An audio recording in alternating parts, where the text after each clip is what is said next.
Welcome back to clean news UP. चलिए देखते हैं उत्तर प्रदेश की 25 फटाफट बड़ी खबरों को। इससे पहले आप न्यूज को कहां से देख रहे हैं हमें कमेंट में बताना बिल्कुल ना भूलें। साथ ही हमारे फेसबुक पेज को भी फॉलो करें। फेसबुक पेज का लिंक डिस्क्रिप्शन में दिया गया है। यूपी बीएड काउंसलिंग के लिए पंजीकरण शुरू।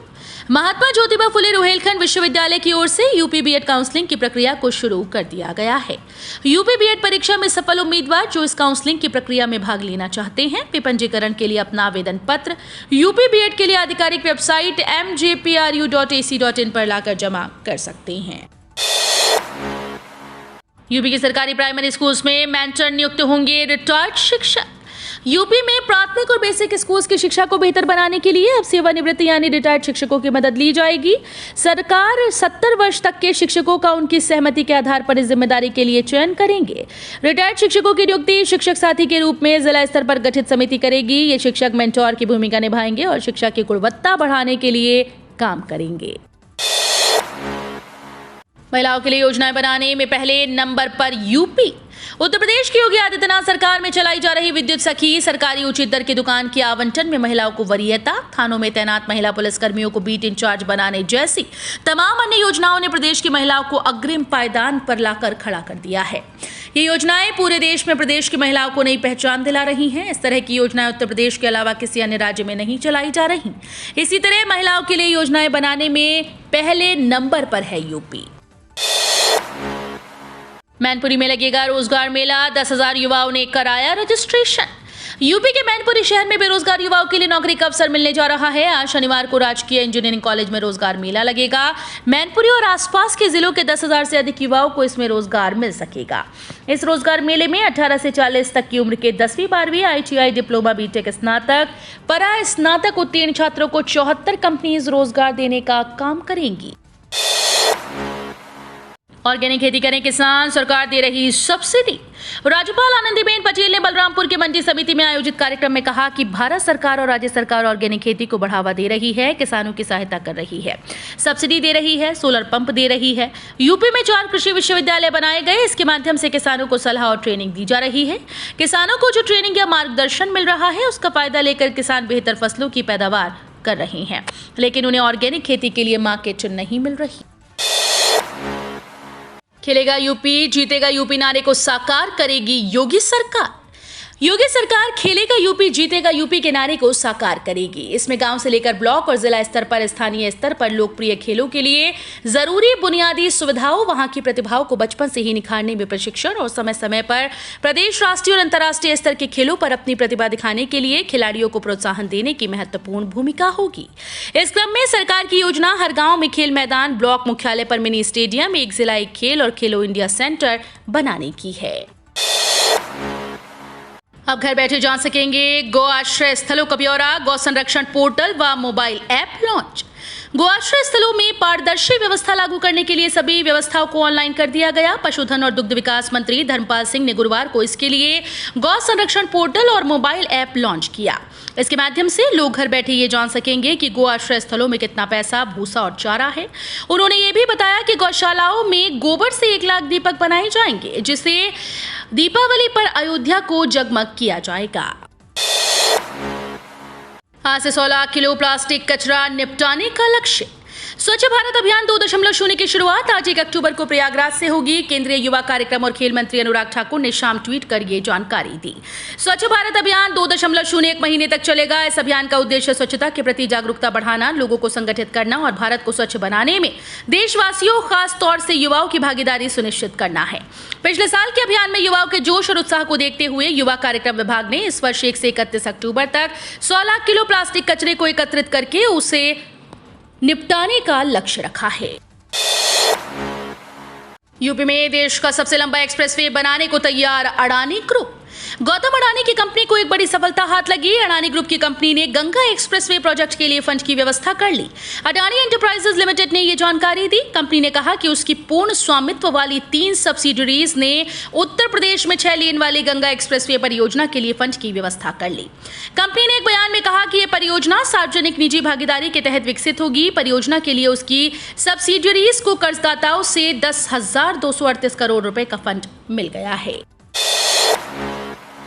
सड़क पर ना हो नमाज, इसलिए यूपी में 2 वक्त में अदा होगी जुम्मे की नमाज। उत्तर प्रदेश सरकार ने सड़क पर नमाज न पढ़ने देने के निर्देश सभी जिलों के अधिकारियों को दिए थे। इसे लेकर कई दिनों तक बहस और विरोध भी था। बाद में मुसलमानों ने सुप्रीम कोर्ट के आदेश का हवाला देते हुए अलविदा जुम्मा और ईद बकरीद की नमाज सड़कों पर अदा न करके मस्जिदों के अंदर की।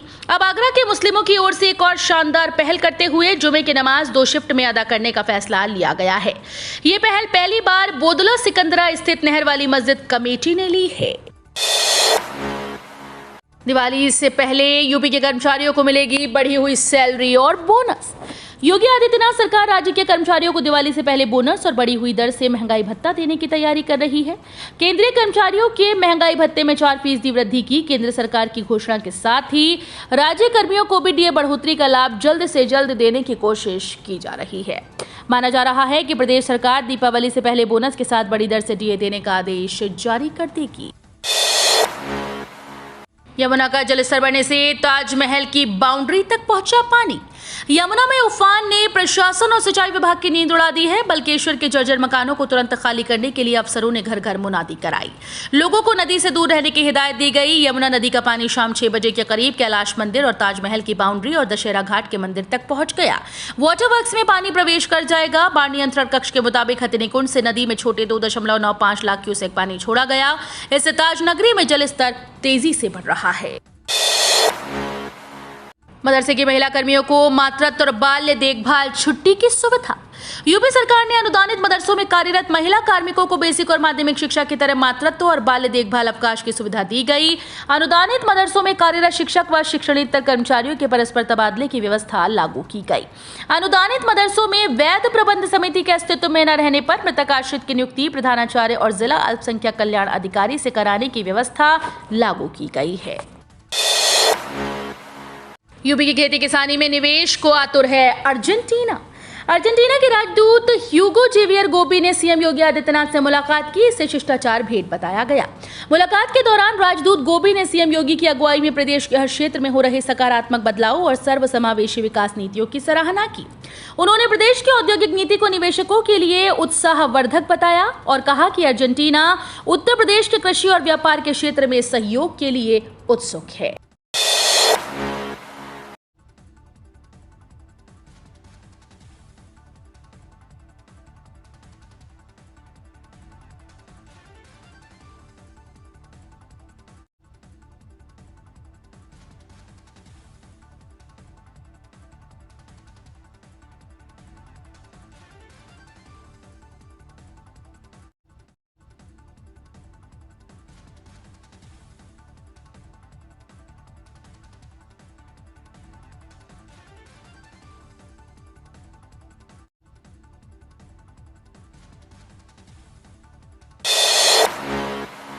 नवरात्र व्रत पर विवादित टिप्पणी गेस्ट लेक्चरर पर भारी पड़ी। हंगामे के बाद काशी विद्यापीठ ने हटाया।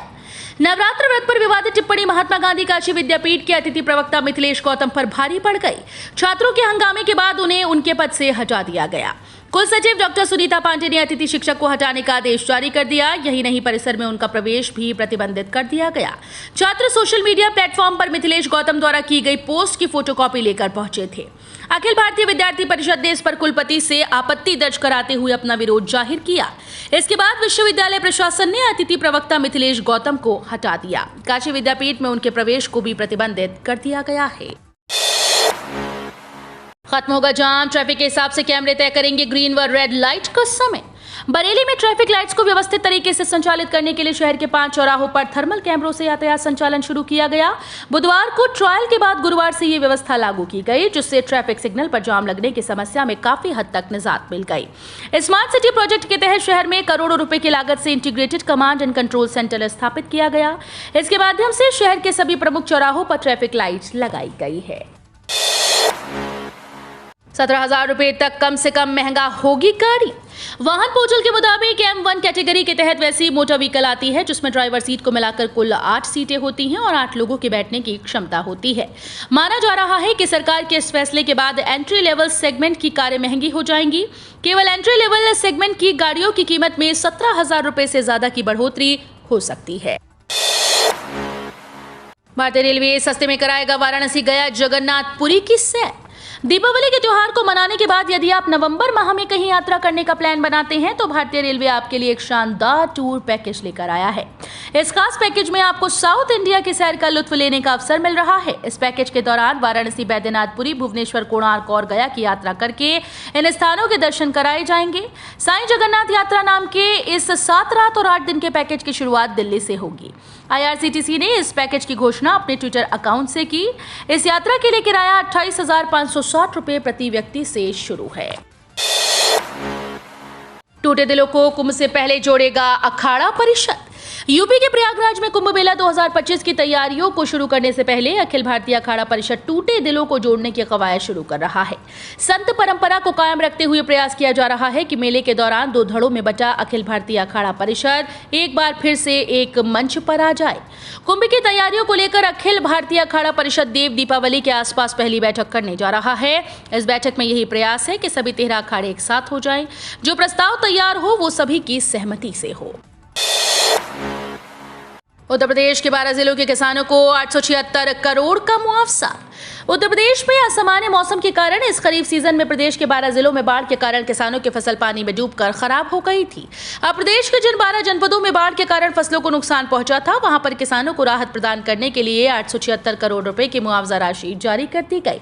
उत्तर प्रदेश के बाराबंकी, गोंडा, अयोध्या, संत कबीर नगर, गोरखपुर, बस्ती, लखीमपुर खीरी, हमीरपुर और बांदा जिला मुख्य रूप से नदियों का जलस्तर बढ़ने की वजह से बाढ़ की चपेट में आ गई थी। यूपी में योगी सरकार 75,000 ग्रामीण परिवारों को नल कनेक्शन देकर बापू को श्रद्धांजलि देगी। आजादी के अमृत महोत्सव वर्ष में बापू को योगी सरकार अनूठी श्रद्धांजलि देने जा रही है। गरीबों, ग्रामीणों, मजदूरों के उत्थान को प्राथमिकताओं पर रखने वाले राष्ट्रपिता महात्मा गांधी की जयंती पर राज्य सरकार ग्रामीण परिवारों को नल से शुद्ध जल की आपूर्ति करके बापू को श्रद्धांजलि देगी। जल शक्ति मंत्री स्वतंत्र देव सिंह ने शुक्रवार को नमामि गंगे और ग्रामीण जलापूर्ति विभाग के प्रमुख सचिव अनुराग श्रीवास्तव व अन्य अधिकारियों के साथ बैठक में बापू की जयंती पर 75,000 नए परिवारों को नल से जल पहुंचाने का लक्ष्य तय किया है। यूपी सरकार देने जा रही है विश्वकर्मा श्रम सम्मान योजना का लाभ। उत्तर प्रदेश के पीलीभीत में जिला उद्योग प्रोत्साहन और उद्यमिता विकास केंद्र ने कई कैटेगरी के कारीगरों से प्रदेश सरकार की विश्वकर्मा श्रम सम्मान योजना का लाभ लेने के लिए आवेदन मांगे। इसके तहत आवेदन करने की अंतिम तिथि 10 अक्टूबर निर्धारित की गई। इस खास रिपोर्ट में आवेदन का पूरा प्रोसेस बताया गया है। दरअसल उत्तर प्रदेश सरकार कारीगरों के लिए विश्वकर्मा श्रम सम्मान योजना लेकर आई है। इसके तहत प्रवासी मजदूरों और पारंपरिक कारीगरों को खुद का रोजगार शुरू करने के लिए सरकार के द्वारा आर्थिक सहायता प्रदान की जाएगी। यूपी में आने वाले दिनों में बदल जाएगा मौसम का मिजाज। उत्तर प्रदेश में फिलहाल मौसम सामान्य है, हालांकि हाल के दिनों में यहां अच्छी बारिश दर्ज की गई। लेटेस्ट अपडेट के मुताबिक आने वाले दिनों में फिर से मौसम में बदलाव देखा जा सकता है। उत्तर प्रदेश मौसम विभाग के डायरेक्टर JP गुप्ता के मुताबिक 4 से 5 अक्टूबर के दौरान राज्य में अच्छी खासी बारिश होने के आसार हैं। 4 अक्टूबर को प्रदेश में अधिकतम तापमान 31 डिग्री और न्यूनतम 24 डिग्री दर्ज किया जा सकता है। एक कैप्सूल खाकर पौधे 35 दिन तक नहीं मांगेंगे खाद पानी। IIT कानपुर के इंक्यूबेटर अक्षय श्रीवास्तव ने ये मुश्किल आसान कर दी है। बस एक कैप्सूल पौधे को खिलाइए और 35 दिन के लिए निश्चिंत होकर जाइए। ये कैप्सूल उनकी खाद पानी की जरूरत पूरी करता रहेगा। पौधे को पोषक तत्व मिलते रहेंगे। कीटरोधी दवा का छिड़काव नहीं करना होगा। शुरुआती ट्रायल सफल होने के बाद पायलट प्रोजेक्ट के तौर पर यूपी के सभी कृषि विज्ञान केंद्रों व सरकारी पौधारोपण में इसका इस्तेमाल होगा। तो ये थी आज की 25 फटाफट बड़ी खबरें। अगर आपको न्यूज़ पसंद आई हो तो वीडियो को लाइक और शेयर जरूर करें। धन्यवाद।